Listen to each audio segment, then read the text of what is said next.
Halo, kami dari kelompok 2. Kegiatan wawancara ini merupakan bagian dari tugas mata kuliah pendidikan patriotisme.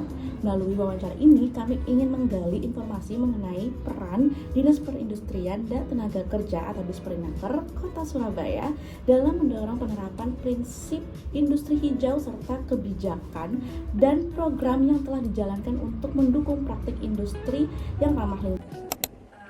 Selamat siang, kenalkan nama saya Sally dari Universitas 17 Agustus 1945 Surabaya. Di sini saya bersama dengan Bapak Triaji Nugroho ya, dari selaku pengelola teknis kebijakan bidang industri Dinas Perindustrian dan Tenaga Kerja Kota Surabaya. Jadi saya akan menanyakan tentang penerapan industri hijau terhadap Disperinaker ya Pak ya. Jadi bagaimana peran Disperinaker Kota Surabaya dalam mendorong dan memperkuat penerapan industri hijau?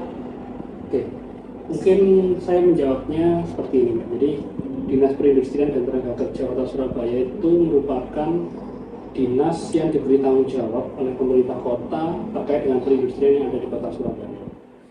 Kami secara tugas itu juga memang merupakan turunan dari Kementerian Perindustrian, di mana industri hijau ini memang sudah menjadi amanah dari kementerian juga melalui beberapa peraturan yang sudah diterbitkan oleh kementerian, yaitu mulai dari sertifikasi industri hijau, termasuk bahkan kementerian juga sudah menerbitkan penghargaan terhadap industri hijau, sehingga Disperinaker sendiri memiliki peran terutama di sisi regulasi, pengawasan maupun pembinaan untuk mendorong agar industri hijau ini dapat berjalan, bahkan dapat berkembang di Kota Surabaya. Mungkin ada kaitannya Pak dengan instansi-instansi lain terkait kerjasama dari Disperinaker sendiri dengan Dinas Lingkungan Hidup atau Kemenperin atau Disperindak. Ya, jadi kalau kita bicara industri hijau itu kan pasti identiknya dengan lingkungan ya. Bahwa ini adalah inisiatif atau program di mana industri itu mengarah pada penguatan dari sektor lingkungan. Jadi image bahwa industri selalu membuat tambahan limbah atau bahkan menimbulkan pencemaran. Nah, itu yang inisiasi industri hijau ini sebenarnya harapannya kita bisa menghilangkan image tersebut, bahwa industri itu juga bisa sadar lingkungan yang pertama. Yang kedua, dengan menerapkan industri hijau, maka penggunaan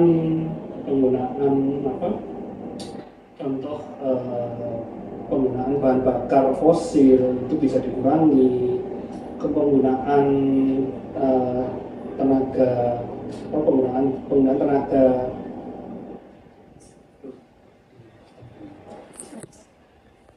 Bagaimana bentuk kolaborasi Disperinaker dengan kerjasama dengan instansi lain seperti Dinas Lingkungan Hidup, Disperindak, atau Kemenperin dalam meningkatkan industri hijau?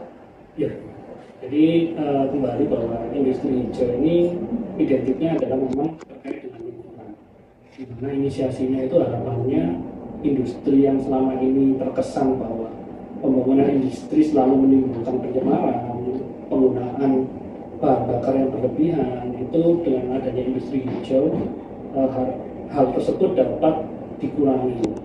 Contoh dalam inisiasi industri hijau ini di situ bahwa industri mulai memperhatikan betul penggunaan terkait dengan lingkungan, terkait dengan limbah, bahkan penggunaan energi terbarukan juga mulai diinisiasi di dalam industri hijau. Sehingga kolaborasinya kami juga pasti tidak mungkin sendiri. Jadi keberadaan dari teman-teman lingkungan hidup, dinas lingkungan hidup terutama, bahkan komunitas lingkungan, termasuk juga dari sisi investasi dari teman-teman di BMPTSP, itu juga memiliki peran yang sangat krusial dalam industri hijau, karena berbicara terkait dengan hal itu, teman-teman DLH terutama mereka paham betul bagaimana mengatur agar dampak lingkungan yang ditimbulkan oleh industri tadi bisa terkontrol. Termasuk juga dikaitkan dengan teman-teman perdagangan pun juga sama, karena memang industri selalu terkait dengan perdagangan, sehingga di dalam bagi industri yang telah mendapatkan sertifikasi industri hijau itu dapat mencantumkan logo industri hijau yang dapat digunakan pada produk mereka. Itu juga terkait dengan branding di dalam produk. Untuk kebijakan dan regulasinya sendiri tentang industri hijau ini, apakah sudah ada implementasinya saat ini?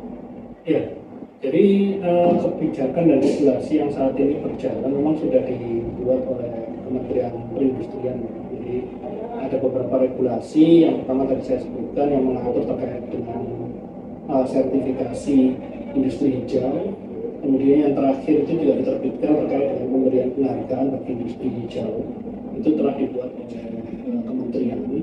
Kami sendiri saat ini sedang menyusun namanya rencana pembangunan industri kota yang merupakan roadmap selama 20 tahun ke depan untuk industri, di mana salah satunya industri hijau pun masuk di dalam roadmap tersebut.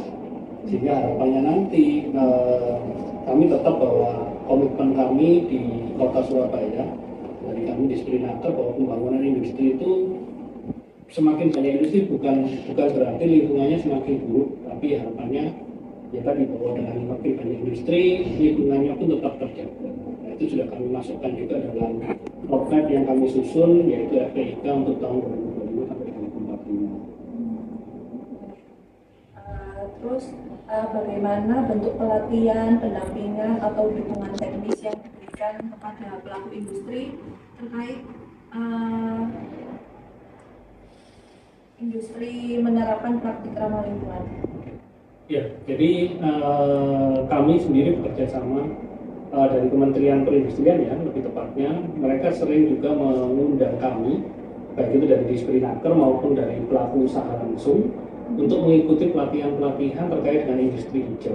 Karena kembali inisiatif maupun inisiasi industri hijau ini kan memang baru berjalan di akhir-akhir ini, sehingga mereka saat ini sedang masif untuk istilahnya mensosialisasikan terkait dengan inisiasi industri hijau. Jadi dari Kemenperin itu sering juga mengundang kami beserta pelaku usaha, termasuk juga teman-teman kawasan industri. Bahkan teman-teman kawasan industri seperti Sier itu pun mereka juga sudah menata lingkungannya, mereka sudah punya IPAL secara terpadu, mereka sudah menggunakan solar panel. Nah itu mereka sendiri sudah sangat paham bahwa arahnya ke depan kita itu akan memang mengarah pada industri hijau, di mana penggunaan energi terbarukan itu menjadi mau tidak mau memang harus diutamakan.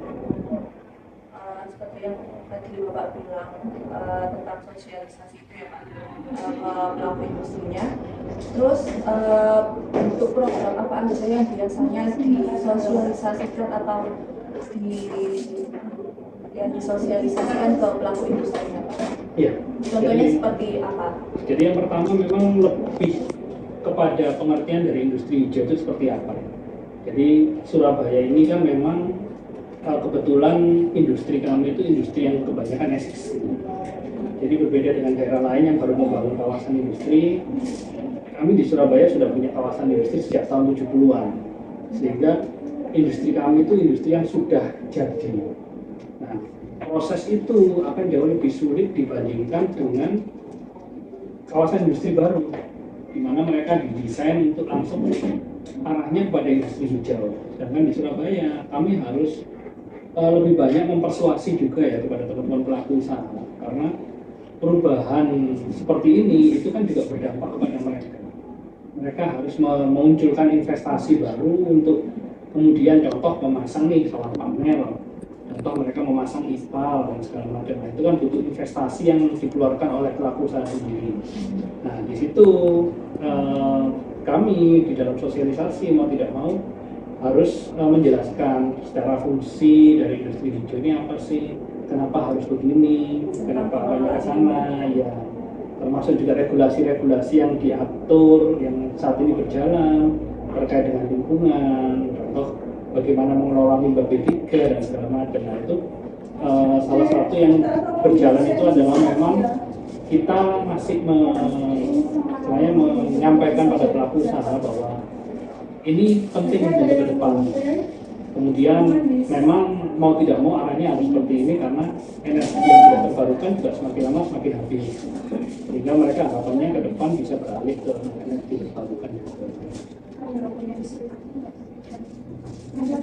Apakah terdapat insentif atau penghargaan bagi industri yang menerapkan standar industri hijau, Pak? Nantinya.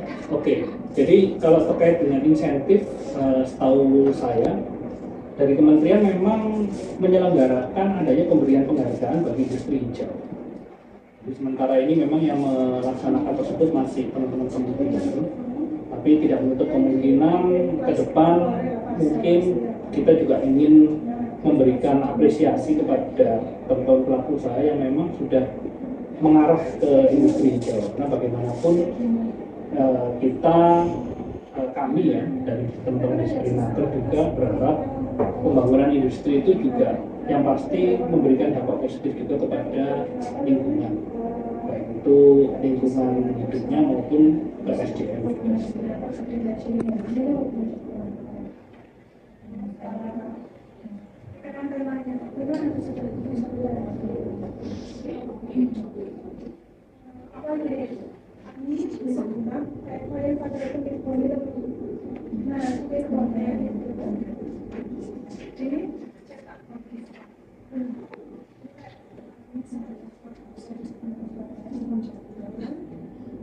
Apa saja tantangan dan hambatan yang dihadapi Disperinaker maupun pelaku industri dalam implementasi industri hijau di Surabaya? Ya, tantangan ya. Jadi tantangan kami itu kembali yang pertama bahwa kondisi industri di Surabaya itu adalah kondisi industri yang sudah matang ya, dalam artian existing. Teman-teman pelaku usaha itu sudah berinvestasi untuk membangun industri di Surabaya sebelum adanya inisiasi industri hijau, sehingga melakukan perubahan ini loh, itu menjadi tantangan besar buat kami juga maupun pelaku usaha. Karena kembali perubahan ini itu akan memunculkan investasi baru, di mana pelaku usaha sendiri mereka untuk mengarah ke sana itu juga butuh diyakinkan. Yang pertama, karena bagaimanapun itu akan berdampak pada cash flow mereka dan segala macam. Jadi memang tantangan pertama itu adalah bagaimana kami meyakinkan kepada pelaku usaha agar mereka mulai berarah ke industri hijau. Itu menjadi tantangan pertama. Baik, kami sedikit berbeda dengan daerah lain yang mungkin belum punya kawasan industri ya, di mana mereka di sana nanti akan bangun kawasan industri sudah langsung berkonsep industri hijau. Sedangkan kalau kami harus menata dari yang sudah ada, dan itu memang jauh lebih berat karena kembali investasi itu sudah dikeluarkan oleh pelaku usaha di situ. Itu yang menjadi tantangan utama sebenarnya itu sih. Mungkin kalau kaitan dengan lingkungan, teman-teman itu sudah paham sebenarnya, cuman mengalihkan supaya sesuai dengan apa yang diatur dalam regulasi itu yang mungkin karena bukan investasi itu yang kadang mereka masih berusaha untuk memenuhi itu, cuman kadang tidak bisa cepat.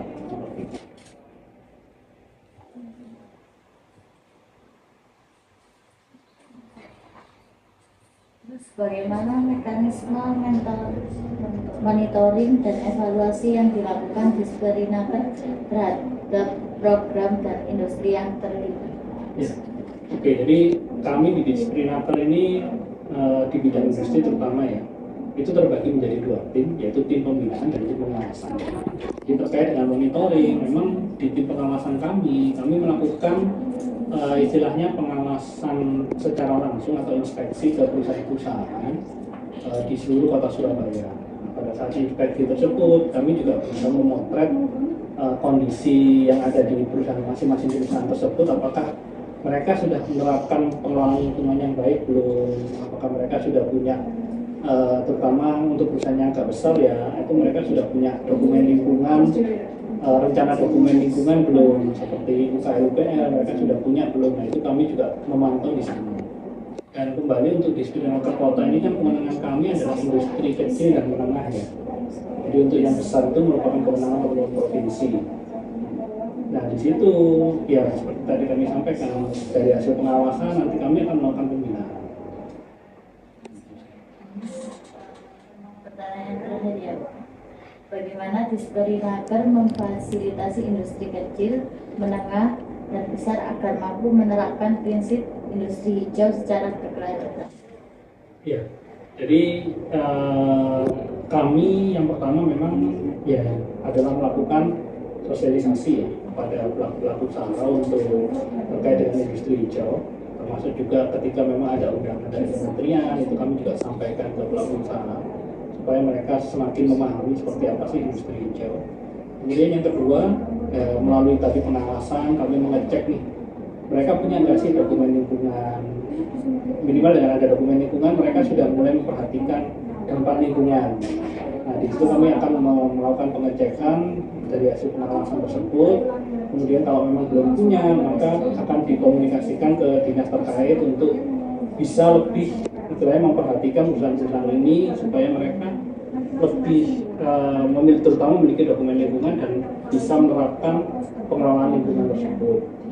Kemudian yang ketiga, yang pasti kami di dalam perencanaan kami 20 tahun ke depan pun istilahnya industri hijau memang masuk dalam plan kami, sehingga itu akan menjadi sebuah penilaian bagi kami terkait dengan bagaimana mencapai industri hijau di Kota Surabaya.